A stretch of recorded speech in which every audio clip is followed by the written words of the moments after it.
pendirianmu? Tetap belum bisa Tumenggung dengan tegas menginterogasi Kembang Tanjung, memaksanya mengungkapkan siapa sebenarnya gurunya. Namun, Kembang Tanjung tetap bungkam. Tumenggung mulai mencurigai sesuatu, benarkah Kembang Tanjung diajari oleh seseorang yang dikenal, mungkin bahkan oleh putrinya sendiri, Roro Denok, yang dulu pernah ia besarkan. Namun, meski terus mendesak, Tumenggung tak kunjung mendapatkan jawaban yang memuaskan. Akhirnya, dengan kecewa, ia menyerah dan mengutus Kembang Tanjung untuk menjalankan tugas baru, mengantarkan surat penting ke Gisikan. Tugas ini menjadi ujian pertama Kembang Tanjung sebagai seorang pengikut.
Saya tidak tahu siapa dirimu sebenarnya. Saya Kembang Tanjung. Saya pengawal Soko Gusti Tumenggung. Maksudku sebelum kamu menjadi pengawalku. Sebelum kau bernama Kembang Tanjung. Berarti Tumenggung tahu saya mempunyai nama lain sebelum Kembang Tanjung. Tapi tidak. Kuharap kamu bukan Sekartaji anakku sendiri. Saat Kembang Tanjung bersiap melaksanakan perintahnya, berita tentang tugas tersebut sampai ke telinga Raden Sombo. Tanpa membuang waktu, ia segera mendatangi Tumenggung, mencium ada sesuatu yang lebih besar di balik perintah ini. Namamu saja Kembang Tanjung. Itu yang sangat saya tunggu Gusti Tumenggung. Baiklah. Untuk menguji kesetiaanmu, maka kamu kupercaya sebagai utusanku. Utusanku untuk menyerahkan surat ke Gisikan. Ke putra Gusti Raden Seto Satrio. Oh, jadi kamu sudah tahu akan adanya... Mohon maaf, bukankah sudah menjadi rahasia umum bahwa akan ada perang antara Romo dan Putro, antara Katumenggungan dan Gisikan? Perang tidak hanya antara Katumenggungan dan Gisikan. Tergantung surat jawaban yang akan kamu bawa. Besok pagi-pagi sekali kau harus berangkat dari sini.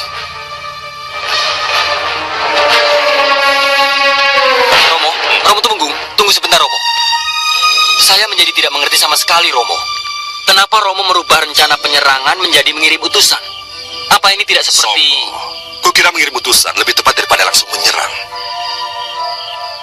Ingat Sombo, yang akan kita perangi itu masih Daradaki sendiri. Saya mengerti Romo, tapi... Kamu keberatan kalau Kembang Tanjung yang diutus? Iya Romo, sebab... Ini ujian baginya. Tugas kamu hanya melindungi agar tidak terjadi sesuatu dengannya. Ingat itu. Iya Romo, baik Romo. Tapi kalau begini terus, kapan Tumenggung keluar dari Katumenggungan? Tugas Kembang Tanjung harus digagalkan. Harus.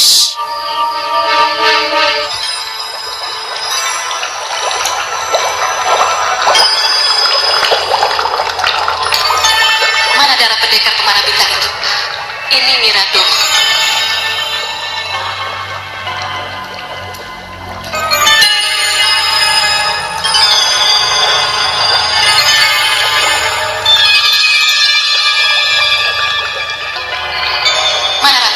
Sementara itu, Nyai Roro Kidul duduk tenang, menyimak adegan yang dipantulkan oleh Koco Benggolo.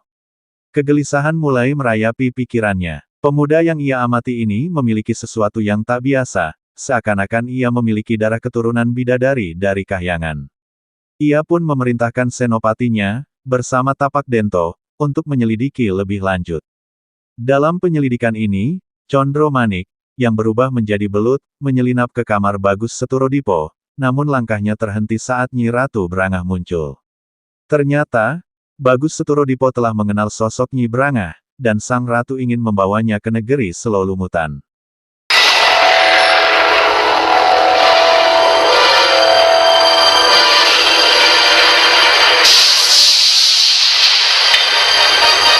Terima kasih. Beri aku bukti.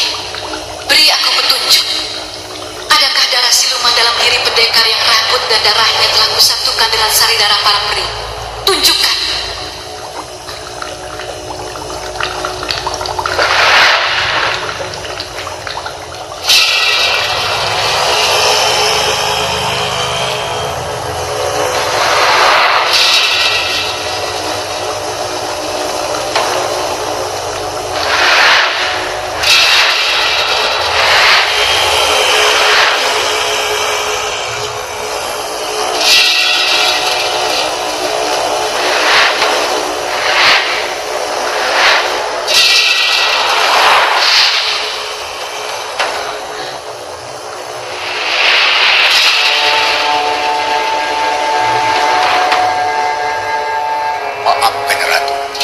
Kelihatannya ada sesuatu yang perlu Kanjeng Ratu simak. Munculkan Koco Bonggolo. Baik, Kanjeng Ratu.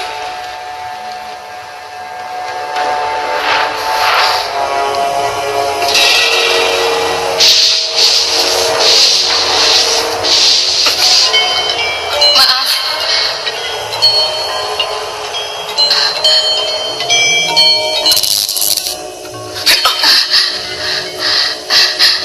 Maaf. Mungkin kebahagiaan yang membuat tangan saya gemetar. Koco Benggolo, yang aku ingin ketahui adalah sikap pendekar itu setelah Niwingit berbuat selancar itu.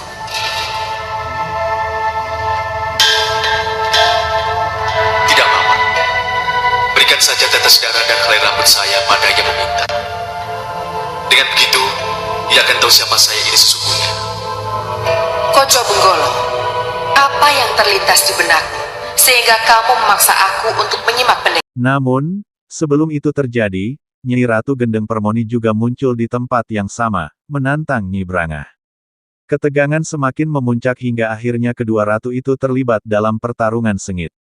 Kekuatan demi kekuatan mereka keluarkan, saling adu demi memperebutkan Bagus Seturodipo. Satu-satunya tanda yang membuktikan seseorang itu dari kayangan hanyalah di tengkuknya ada tanda Toh Bintang. Koco Benggolo, bisa kau perlihatkan sekarang sedang apa dia? Siapa tahu aku bisa melihat tanda Toh itu dari sini. Akan hamba coba, Kanjeng Ratu.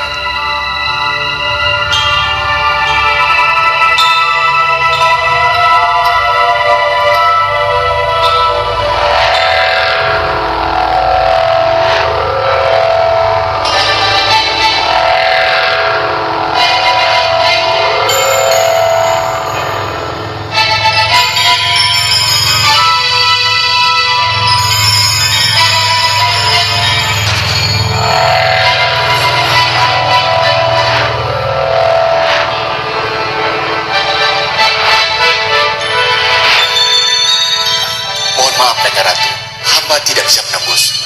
Rupanya Nyi Brangah yang menjadi penghalangnya, Kanjeng Ratu. Nyi Brangah ke sana. Kabut tebal menutup bisikan. Hamba tidak bisa menembusnya, Kanjeng Ratu. Sebelum terlambat Cundomani, coba lihat dari dekat. Apakah ada tanda Toh Bintang di tengkuk pendekar itu? Kalau ada, kabari aku. Baik, Nyi Ratu.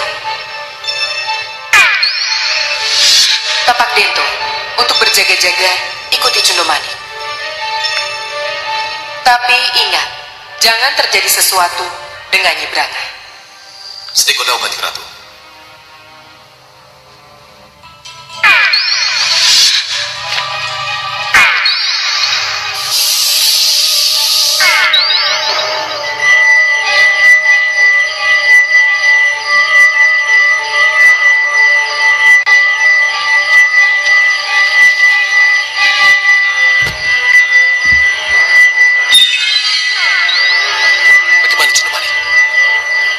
Sendiri. Kelihatannya kita tidak akan bisa menembus tanpa diketahui. Jadi, Kita bisa mencoba, tapi sentuhan selembut apapun akan menyebabkan lapisan itu bergetar. Kalau itu yang terjadi, maka mau tidak mau, kita akan langsung menghadapi Nyi Branga. Dan Nyi Ratu tidak menghendaki ini. apa yang akan kita lakukan? Saya akan menjadi belut kecil. Sebab hanya dengan cara itulah, saya bisa masuk. Tapi itu berbahaya, Jundumanik. Tidak ada jalan lain, Kakang. Mohon lindungi saya.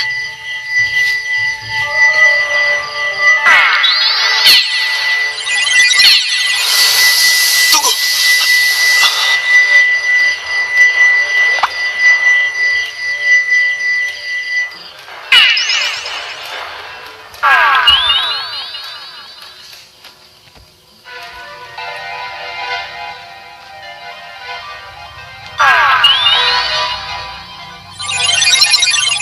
Sekarang, giliran.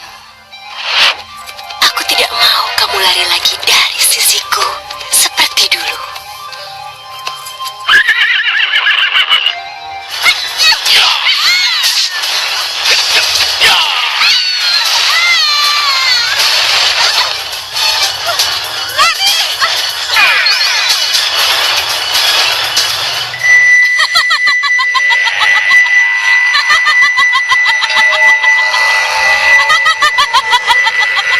Sampai! Kita sudah sampai! Hah? Hai! Apa ini? Apa yang telah terjadi? Kenapa harus ditutup? Mereka tahu kalau aku akan menjemput pendekar itu? Wingit! Coba teriak! Katakan pada mereka, Bideng Permodi datang. Saya akan ke gerbang, akan saya tanyakan pada penjaga.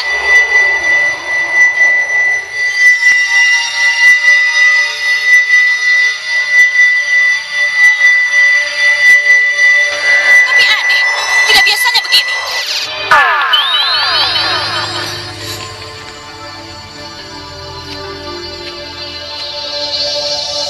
Di mana dia? Di mana pendekar itu tidur?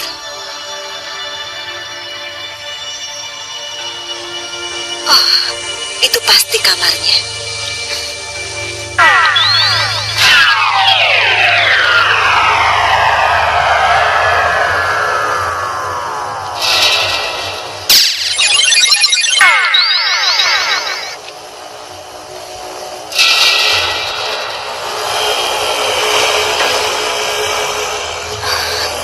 Kamu di sini, pendekar.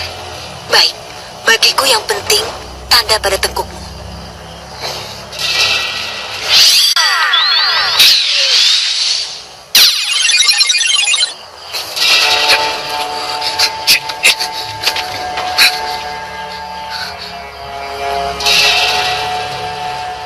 Siapa kamu?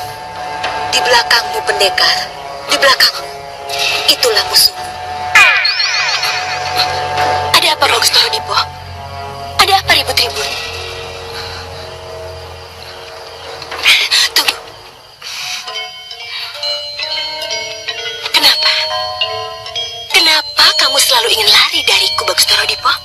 Tidak, Nyi Branga. Tidak. Bagustoro Dipo, kamu punya seseorang yang sangat kamu cintai, yang membuat kamu menjadi sama sekali tidak tertarik padaku, kan? Bukan begitu, Nyi Branga. Tetapi,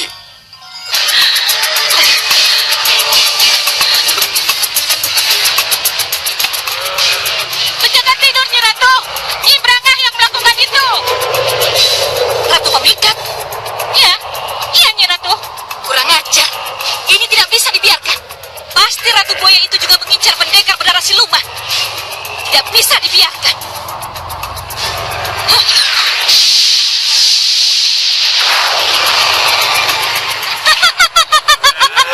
Ratu Bideng Permodi, kenapa kamu selalu mengganggu aku?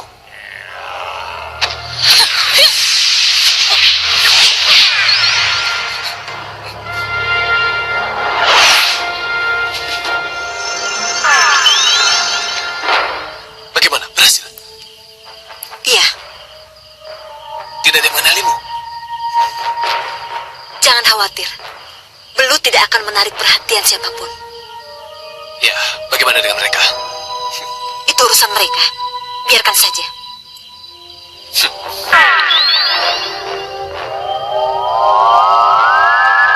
Ratu Gedeng Permoni yang saya hormati. Saya tetap tidak mengerti mengapa Ratu senang sekali mengganggu urusan pribadi saya. Gedeng Permoni tidak pernah mau mengganggu urusan pribadi.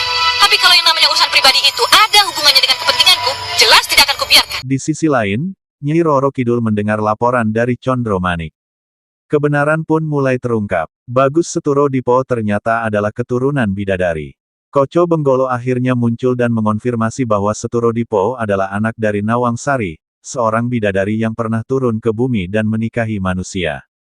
Nyai Roro Kidul pun teringat akan kisah masa lalu Nawang Sari, namun ia tak pernah tahu nasib sang anak hingga kini. Serakah kamu! Tidak tahu diri kamu, Ratu Gondomait!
siapa-siapa dan tidak akan pernah menjadi milik siapapun karena saya adalah milik diri saya sendiri.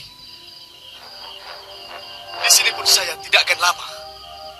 Mungkin besok saya sudah harus pergi. Untuk apa saya harus lama-lama di sini?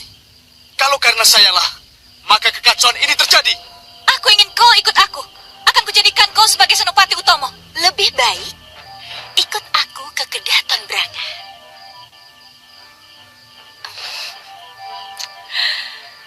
Aku akan... Tidak.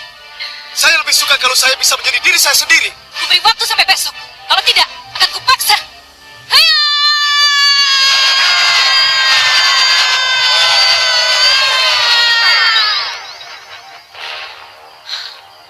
Ingat, Bagus Torodipo.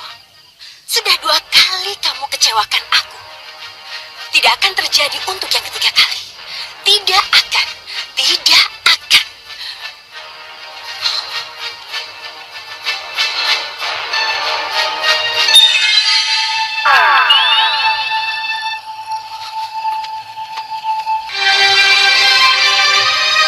Jadi tanda toh bin. Kisah ini menjadi semakin rumit, diwarnai oleh perebutan kekuasaan dan jati diri yang tak terduga. Setiap tokoh berjuang demi tujuan masing-masing, namun semuanya berpusat pada satu sosok, Bagus Seturo-Dipo, yang kini menjadi kunci dari teka-teki besar yang melibatkan para ratu, siluman, dan keturunan bidadari. Kamu Tapak Bintu.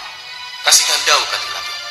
Aku senang kamu bisa menahan diri dan tidak terpancing keributan di Gisikan. Aku tidak ingin orang lain tahu kalau kita juga ingin mengetahui siapa Bagus Torodipo ini sebenarnya. Sekarang, tinggalkan aku.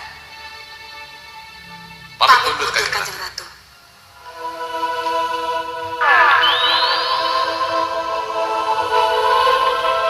Koco Benggolo, Ada apa lagi, Kanjeng Ratu? Apa yang harus saya lakukan? Koco Benggolo, tugasmu milang deso Mitokori. Apa sebenarnya yang telah kamu ketahui mengenai Bagus Torodipo? Mohon maaf, Kanjeng Ratu. Hamba tidak tahu persis siapa pendekar itu. Tetapi kalau dilihat perjalanan panjangnya dari Pajang, hamba khawatir ini ada hubungannya dengan Dewi Nawangsari. Dinda Nawangsari. Iya, Kanjeng Ratu. Kang Mas! Kang Mas! Kang Mas, jangan tinggalkan Dinda! Kang Mas!